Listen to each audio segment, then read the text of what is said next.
Hello everyone, ಇದು news 18 ಕನ್ನಡದ digital content. ನಾನು ಶರ್ಮತಾ ಶೆಟ್ಟಿ. ಹಿಂದೆ ಎಲ್ಲ ಒಂದು ಕಾಲ ಇತ್ತು, ಅಂದ್ರೆ ಕಾರ್ಪೊರೇಟ್ ಜಗತ್ತಿಗೆ ತಾವು ಹೋಗ್ಬೇಕು, ಅಲ್ಲೊಂದು ಒಳ್ಳೆ ಕಂಪ್ನಿಲಿ ಕೆಲಸ ತಗೋಬೇಕು, hi fi lifestyle lead ಮಾಡಬೇಕು, ಕೈ ತುಂಬಾ ಸಂಬಳ ಬರುತ್ತೆ, ನಮ್ ಜೀವನ ಸೆಟಲ್ ಆಯ್ತು ಗುರು, ಈ ರೀತಿ ಆಲೋಚನೆಗಳೇ ಜಾಸ್ತಿ ಇತ್ತು. ಬಟ್ ಕಾಲಕ್ರಮೇಣ ಅಲ್ಲಿರುವಂತ ಲೈಫ್ ಸ್ಟೈಲ್ ಇರ್ಬೋದು ಅಥವಾ ಒತ್ತಡದ ಕೆಲಸ ಇರ್ಬೋದು, ಇದರಿಂದ ಒಂದ್ಸತಿ ಆಚೆ ಬಂದ್ರೆ ಸಾಕು, ನಮಗೆ ದುಡ್ಡಿನ ಮೌಲ್ಯಕ್ಕಿಂತ ಜೀವನದ ಮೌಲ್ಯ, ಸಮಯದ ಮೌಲ್ಯ, ನೆಮ್ಮದಿಯ ಮೌಲ್ಯಗಳು ಗೊತ್ತಾಗ್ತಾ ಹೋಯ್ತು. ಹಂಗಾಗಿ ಇತ್ತೀಚೆಗೆ ಕಾರ್ಪೊರೇಟ್ ಜಗತ್ತಿನಲ್ಲಿ ಬೇಸತ್ತು ಕೆಲವರು ಹೊರಗಡೆ ಬಂದು ತಮ್ಮದೇ ಓನ್ ಬಿಸ್ನೆಸ್ ಅನ್ನ ಸ್ಟಾರ್ಟ್ ಮಾಡಿದ್ದಾರೆ. ಕೆಲವರು ಸಕ್ಸಸ್ ಕೂಡ ಕಂಡಿದ್ದಾರೆ. ಕಡಿಮೆ ಸಂಪಾದನೆ ಮಾಡಿದ್ರೂ ಪರವಾಗಿಲ್ಲ, ಲೈಫ್ ಅಂತೂ ನೆಮ್ಮದಿಯಾಗಿದೆ ಗುರು ಅಂತ ತುಂಬಾ ಜನ ಹೇಳ್ತಾರೆ.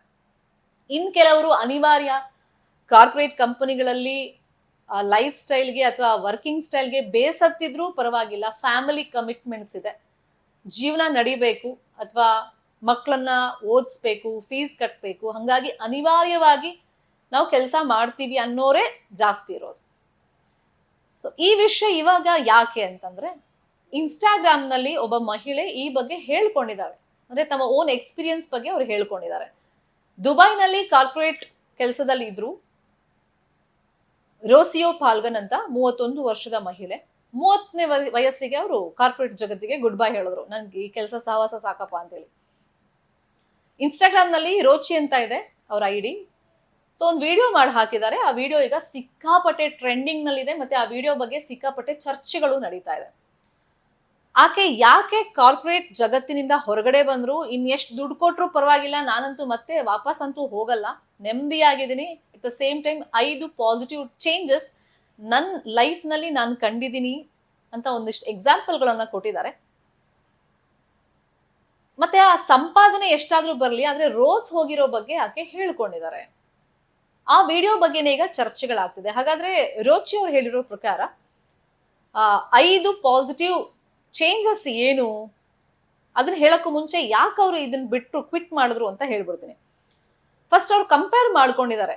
ಅಂದ್ರೆ ಈಗ ಮೈ ರ್ಯಾಪ್ 2025 ಅಂತ ಹೇಳಿ ಅವರು ಒಂದು ವಿಡಿಯೋನ ಮಾಡಿದ್ದಾರೆ.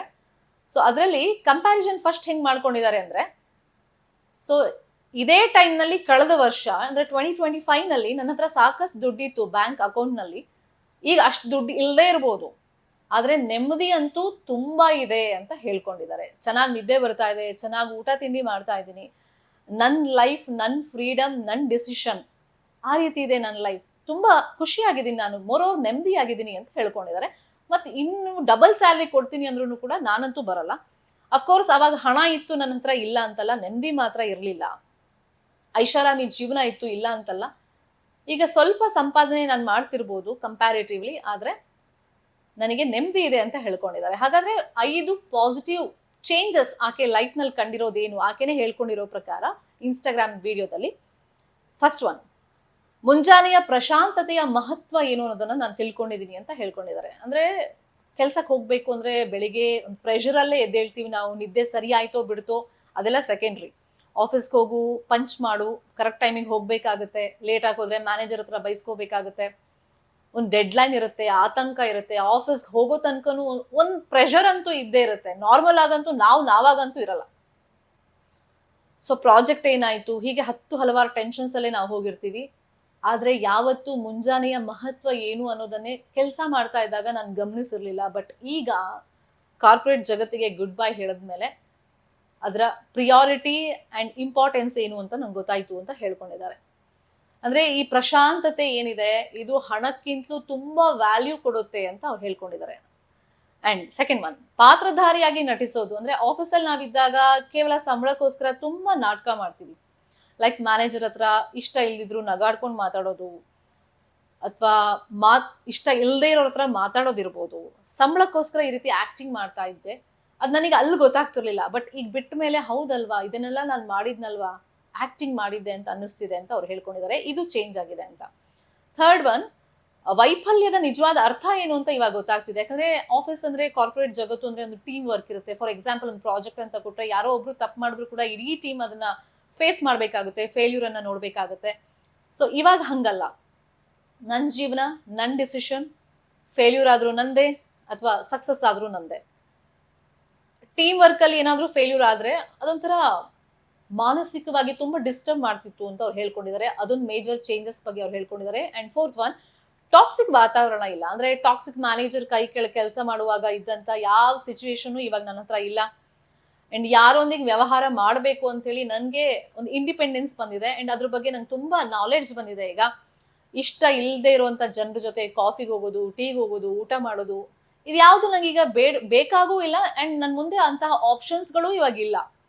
ಸೊ ನನ್ನ ಶಕ್ತಿ ಏನು ಅಂತ ಇವಾಗ ತೋರ್ಸೋದಕ್ಕೆ ಒಳ್ಳೆ ಸಮಯ ಬಂದಿದೆ ಅಂತ ಹೇಳ್ಕೊಂಡಿದ್ದಾರೆ. ಅಂಡ್ ಫಿಫ್ತ್ ಒನ್, ಸ್ವಾತಂತ್ರ್ಯದ ಮೌಲ್ಯ ಏನು ಅಂತ ನನ್ಗೆ ಇವಾಗ ಗೊತ್ತಾಗಿದೆ ಅಂತ ಹೇಳ್ಕೊಂಡಿದ್ದಾರೆ. ಅಂದ್ರೆ ಫಾರ್ ಎಕ್ಸಾಂಪಲ್, ಆಫೀಸ್ಗೆ ಹೋಗುವಂತ ಸಂದರ್ಭದಲ್ಲಿ ಏನೋ ಒಂದು ಪ್ರಾಜೆಕ್ಟ್ ವರ್ಕ್ ಕುರಿತಾಗಿ ರಾತ್ರಿ ನಿದ್ದೆ ಬರದೇ ಇರಬಹುದು, ಅಥವಾ ಸಡನ್ ಆಗಿ ಮಧ್ಯರಾತ್ರಿನೋ ಮುಂಜಾನೆನೋ ಎಚ್ಚರ ಆಗ್ಬಹುದು, 3 ಗಂಟೆಗೋ 4 ಗಂಟೆಗೋ ಎಚ್ಚರ ಆಗ್ಬಹುದು, ಆಮೇಲೆ ನಿದ್ದೆ ಬರದೇ ಇರಬಹುದು. ಸೊ ಈ ಬಗ್ಗೆ ಎಲ್ಲ ಒಂದಿಷ್ಟು ಗೊಂದಲಗಳು ಇರ್ತಾ ಇದ್ವು, ಆತಂಕ ಅಂತೂ ಇರ್ತಾ ಇತ್ತು. ಸೊ ಇವಾಗ ಏನಿದ್ರು ಫ್ರೀಡಮ್ ಅಂತಂದ್ರೆ ನನ್ನ ನಿರ್ಧಾರ, ಇಲ್ಲಿ ಸಕ್ಸಸ್ ಫೇಲ್ಯೂರ್ ನಂದೇ ಇರುತ್ತೆ. ಅಂಡ್ ಒಂದಂತೂ ಅವ್ರು ಸಲಹೆ ಕೊಟ್ಟಿದ್ದಾರೆ, ನಮ್ಮ ಜೀವನದಲ್ಲಿ ಫ್ರೀಡಮ್ ಸಿಕ್ತು ಅಂದ ತಕ್ಷಣ ಏನೇನೋ ಡಿಸಿಷನ್ ಮಾಡಕ್ಕಾಗಲ್ಲ. ಕೆಟ್ಟ ನಿರ್ಧಾರ ನಮ್ಮ ಲೈಫ್ನ ಸ್ಪಾಯಿಲ್ ಮಾಡಬಹುದು, ಬಟ್ ಡಿಸಿಷನ್ ಮೇಕಿಂಗ್ ಅನ್ನೋದು ಖಂಡಿತ ಬರುತ್ತೆ. ಈ ಹಿಂದೆ ಫ್ರೀಡಮ್ ಇರ್ತಿರ್ಲಿಲ್ಲ, ಮ್ಯಾನೇಜರ್ ಏನ್ ಹೇಳ್ತಾರೆ ಅದನ್ನೇ ಕೇಳಬೇಕಾಗಿತ್ತು, ಆ ಮೌಲ್ಯನೂ ಗೊತ್ತಾಗ್ತಿರ್ಲಿಲ್ಲ. ಬಟ್ ಈಗ ನನ್ನ ಲೈಫ್ಗೆ ನಾನೇ ಮ್ಯಾನೇಜರ್, ಸೊ ನನ್ನ ಕೆಲಸಕ್ಕೆ ನಾನೇ ಮ್ಯಾನೇಜರ್. ಹಾಗಾಗಿ ಪ್ರಾಪರ್ ಆಗಿ ಡಿಸಿಷನ್ ಹೇಗ್ ಮಾಡಬೇಕು ಅನ್ನೋದು ಕೂಡ ಕಲ್ತಿದ್ದೀನಿ. ಒಟ್ಟಲ್ಲಿ ಒಂದು ಶಾರ್ಟ್ ಪೀರಿಯಡ್ ಅಲ್ಲಿ ಕಾರ್ಪೊರೇಟ್ ಜಗತ್ತಿನಿಂದ ಹೊರಗಡೆ ಬಂದ ಮೇಲೆ ನನ್ನ ಲೈಫ್ ನಲ್ಲಿ ಪ್ರಮುಖ 5 ಪಾಸಿಟಿವ್ ಚೇಂಜಸ್ ಆಗಿದೆ ಅಂತ ರೋಚಿ ಅವರು ಹೇಳ್ಕೊಂಡಿದ್ದಾರೆ. ಅಂಡ್ ಅಫ್ಕೋರ್ಸ್ ಲೈಫ್ ಸ್ಟೈಲ್ ಅಥವಾ ಈ ವರ್ಕ್ ಪ್ರೆಷರ್ ಅಂತ ಬಂದಾಗ ಆರೋಗ್ಯ ಸಮಸ್ಯೆಗಳು ಕೂಡ ಸಾಕಷ್ಟು ಬರುತ್ತೆ.